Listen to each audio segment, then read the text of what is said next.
请收看《唯心世界义工利人天》。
This is only that I'm a speaker because you're a listener because I'm a speaker. And if you take everything together, you have just nothing. Openness. And this is, to my mind, the most important message of the story about the butterfly. Well, the other chapters are not so dense in meaning. Of course, we have Yangsheng. Yangsheng cooking, which I think is a metaphor for Solwang. Ding also can mean concentration, other character, but same pronunciation. The Dao, of course, is a knife, but could also refer to the way. And if you're meditating and you're following the Tao, you see that you can chop off all, piece by piece, your traumas, your tensions, and your preconceptions. And that can also be a very good way to preserve your health and have a full life. So, by the way, Chuangzi is not advising you to try to become immortal, because in the end, life and death are not that very different. How do we do this in the world? How would we behave in the world if we were liberated? Anyway, a perfect sage would be utterly useless and not involved in the world. Also, the first chapter is this point where an emperor decides to hand over the government of the lands to a sage, and the sage said, no, I think the world should govern itself. You leave the world to the world, or another remark is, you hide the world in the world. Sign of Transcendental Virtue, chapter 5,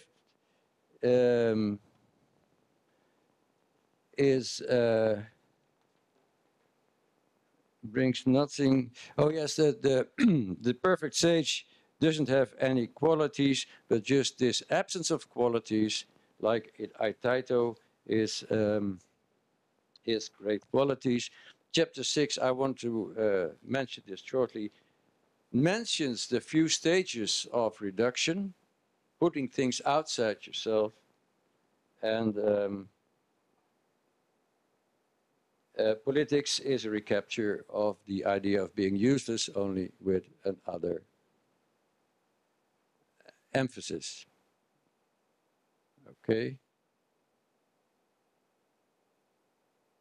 And here are the stages of reduction: reduction of the world, reduction of things, reduction of life, then the reversal, and then the developments after that. Okay, so my idea is that the phenomenological interpretation of the Zhuangzi would have the answer of a few problems: correlativity, indirect the Yuyan indirect language, and well, you see the other ones. I see that the chairperson is very impatient, so I close here and I thank you for your listening. Thank you. Okay, Keshe. thank you. Good. Our third speaker this morning is Daniel Paraka, who comes to us from the U.S. state of Georgia, Kennesaw State University. He's going to talk about a little more contemporary application of Taoist thought, transcending antagonisms, Taoism's decolonial ontology of syncretic interdependence and transformative reciprocity. Well, let's find out what that means. Thank you. Yeah, I'm gonna talk about the chaos of the world. I think I realize I'm not a sage, and this title, there's nothing simple about the title. I think it's the most academic sounding title I've ever had. Too much fancy extravagance and spurious adornment. So to talk a little bit about what would decolonial ontology mean, right? I think it's really about yin within yang and yang within yin. And that's a lot of what I'm going to sort of focus on, hopefully. We'll see. Yesterday I didn't ever get to the main points of my talk, and I'm going to cover some stuff from yesterday because I tried to connect things in the two talks, realizing probably that I'm not good at staying to my topics so well. But decolonial ontology, I think then would be not just blaming the colonial master, right? That recognizing the role of the colonized in both their oppression and emancipation, right? That they're involved in these activities, and they have an impact. They impact the colonial master or ruler. The United States, we're really proud of our system of government and our democracy. And its origins, if you ask me, are with the enslaved who wanted their freedom. The Africans who were enslaved, and we're talking about the value of freedom, and Native Americans whose systems of government were copied by Jefferson and Washington, right? So that's what that means. All right.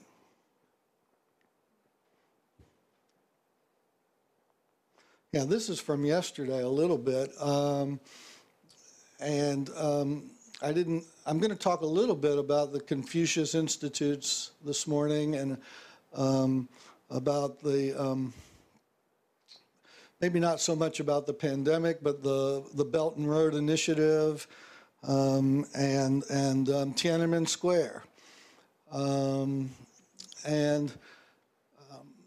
In my mind, the United States and China, we're the two biggest consumers, we're the two biggest polluters, and if we can't work together and for change, then the whole planet is in a lot of trouble. So patience and equanimity are two vital qualities, right? That's from yesterday.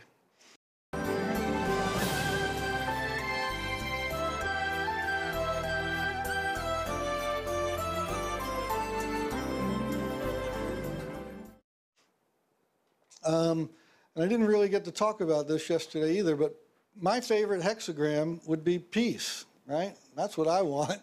I want peace in this world, right? And the hexagram is unusual. It turns things upside down. Earth, the three kun, the three broken lines, are on top of heaven, the three solid lines. Women, the feminine, are on top.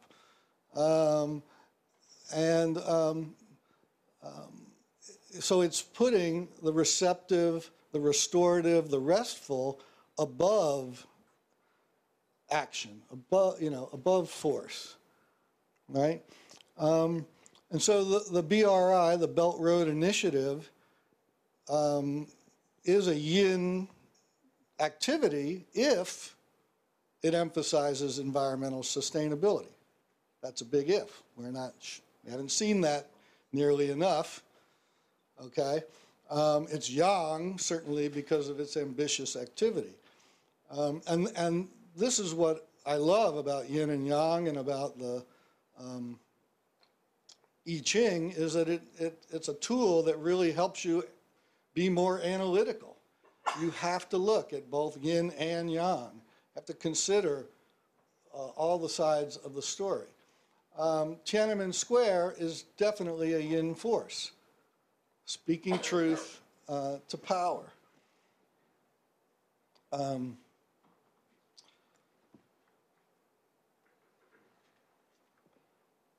I had a picture in yesterday's presentation, I never got to really focus on it, of Tank Man. You know, the guy in Tiananmen Square who stood in front of the tanks. We don't know what happened to him. Nobody knows, right? He's probably dead. We don't know for sure. But in my mind, he's an immortal. He will live forever. No one's going to forget him. Du Fu, the poet Du Fu from the Tang Dynasty, he's an immortal. Nobody forgets him. Why? Because he spoke truth to power. And Tank Man was speaking truth to power. All the students, what bothers me about Tiananmen Square in the collective memory of modernity today is that all we remember is the yang force, the crackdown, the tragedy, the horror of it. We don't remember the spirit of the students themselves and how genuine and sincere and authentic they were being about their wishes and needs. And Confucius Institutes are yin, certainly as a projection of soft power. There's some really good articles and books out there about soft power and hard power. You know, Joseph Nye is this guy who's cited everywhere in political science papers about soft power. And there were 120 Confucius Institutes in the United States within like 5 years of the first one being open. I mean, they just exploded. They were everywhere. We had one at my university. I was very involved with it. It was a great thing. Young, recent college graduates from China, from our partner university, Yangzhou University, would come to Georgia, and they would teach in middle schools Chinese language and culture. It was a beautiful, beautiful thing. There was nothing sneaky or underhanded about it, right? There was no reason to close it down. Today, there are only 5 left. The United States government just published a report, the Government Accountability Office, in October, where they interviewed 80 of the closed Confucius Institutes. And the majority said that they were closed because of government pressure. The United States telling universities, we're going to take away your federal funding if you don't close your Confucius Institutes. All right, so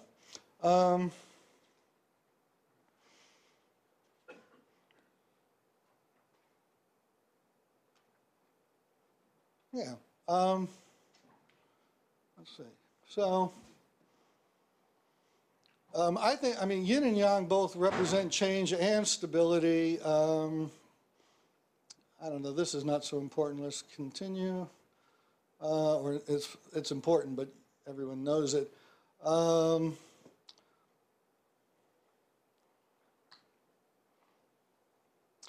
I think, relating this to what Devin was talking about earlier, to me, heaven and earth, well, not just to me, but there are scholars from the Sung dynasty who were saying heaven and earth are the first sages, right? And so earth and heaven, they're both, they're generous, they give something to us, right? But yang is usually associated more sort of with ethics and justice and human rights and flourishing. And yang, because it's for that reason, it would be probably more Confucian, more active, in control, right? And yin is more Taoist, of this free flowing of nature.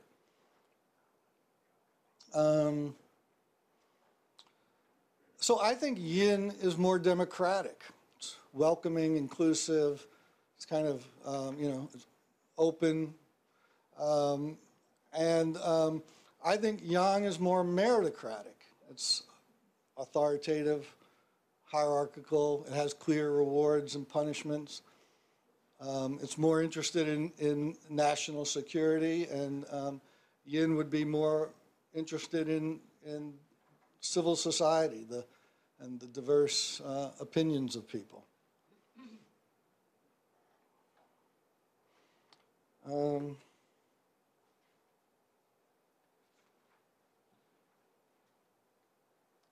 This author, Ling, she's really great, and I think she passed away recently, a few years ago.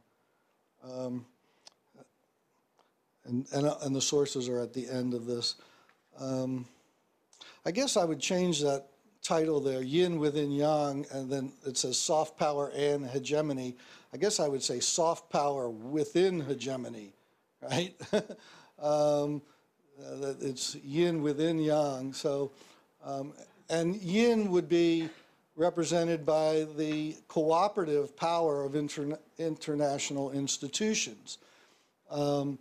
It's harder, again, it's harder to be Yang. It's harder to be in control if you have diverse participation, right? If you have multilateral organizations and institutions involved in decision making, it takes a lot more effort, right, to get everyone to agree on things, right? And of course, Yang would be much more about coercive power.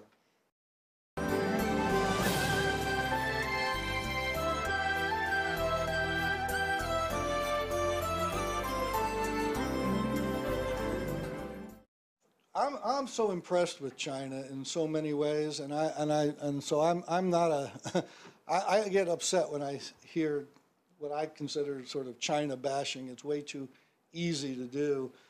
I think it's important to do it in some ways, for sure.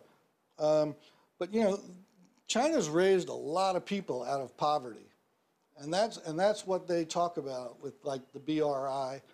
And poverty is a form of control, right? And war and violence and conflict, as well as climate change, are major causes of poverty, right? These things all leave people homeless, refugees, and so, again, the chaos of today's world, war in Ukraine, war in Palestine, threat of war over Taiwan, it's just,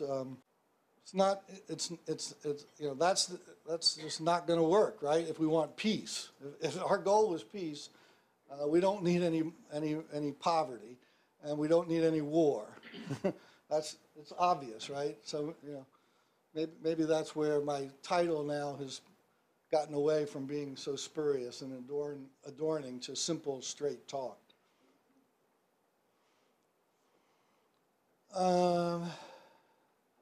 So, you also, with the I Ching and yin and yang, you're thinking about things sort of internally and externally, and if we apply that to nation states, you know, which is not such an easy thing to do, right?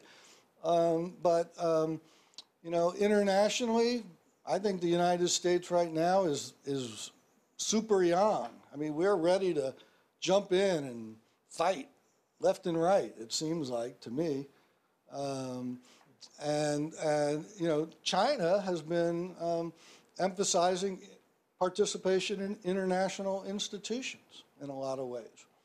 You know, you could also say they're an outlier on their own. So you know, these are my opinions, and they're definitely should be debated.